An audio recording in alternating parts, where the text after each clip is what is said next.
Stroke Awareness Month, but also this is Older Americans Month, the month of May, and to talk about issues facing our senior population is Grace Smith, the Executive Director of the Council on Aging in Middle Tennessee. Welcome to the program. Thanks for having me. Yeah, well, tell me more about what your organization does and how you advocate and reach this population that can sometimes be isolated. Sure.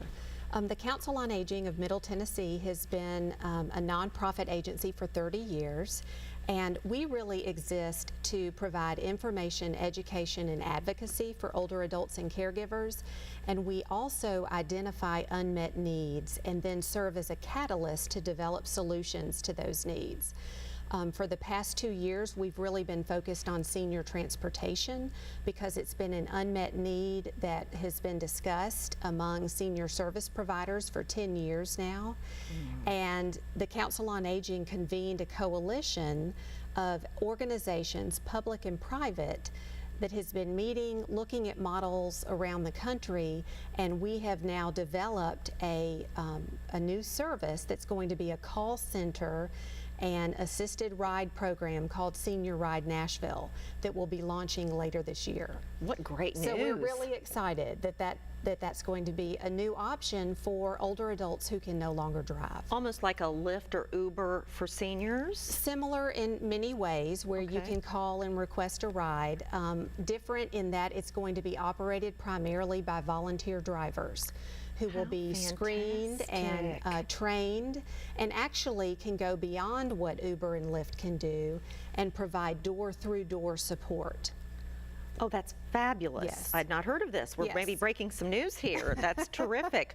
Okay, what are some of the other issues beyond transportation that our senior population, we know about health issues, but other kind of day-to-day consumer issues? Sure. We get calls every day from caregivers who are looking for services, maybe in-home care or transportation for a spouse or a parent that they're caring for. We get calls from older adults who are concerned about being the victim of a scam. And they may have received a letter in the mail or a suspicious email, and they want to know, do you think this is a scam? How can I protect myself?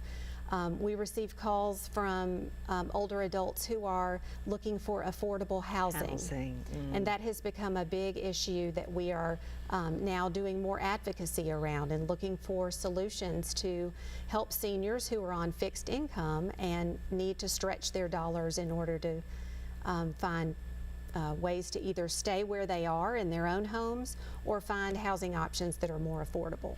How do you interact with your population? Is it like, how do you reach them? Because I wouldn't think that a lot of this population would necessarily be on the internet. Maybe I'm totally wrong. I think a lot of people are on Facebook, you know, interacting with their family members, grandchildren. So tell me about how you reach That's a great question. And we are finding, in looking at some of the research, that 6 out of 10 seniors are now on the internet.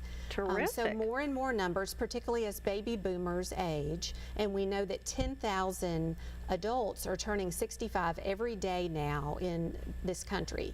So tremendous numbers of baby boomers are reaching retirement age, and they are very internet savvy.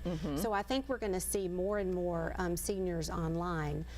For those who are not, we are out in the community all the time giving presentations to church groups, we're at the public libraries very often giving scam prevention presentations. Anywhere where we're invited. I had a women's group call me yesterday asking us to come do a scam prevention talk. So we are frequently all around Middle Tennessee speaking not only to seniors but also to professionals who work with older adults. And that leads into my next question. What advice do you give caregivers assisting our older Americans in the community to help them protect their charges, if you will, you know, to protect them from scams and other things affecting them?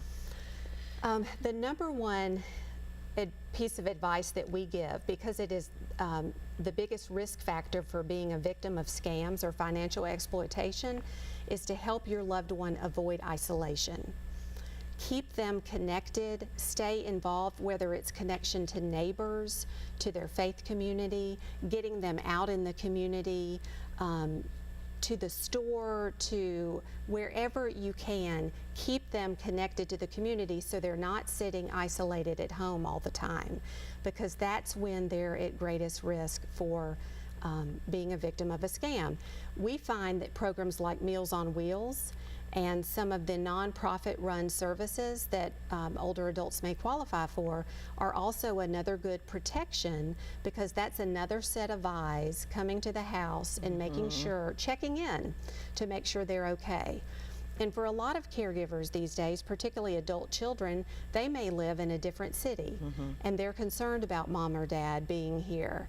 And so local family may not be available, and you need to call an agency like the Council on Aging, or call the Elder Care Locator, which is a nationwide service, and find out what organizations where your aging parents or where you live, if you're a senior, can provide assistance.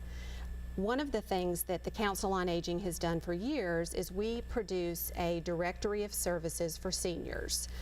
And this is a comprehensive resource guide on every type of service or community resource you may want to know about. The Council on Aging's directory of services, looks like there's quite a bit of information packed in there. It is, and this is like the yellow pages for older adults and caregivers.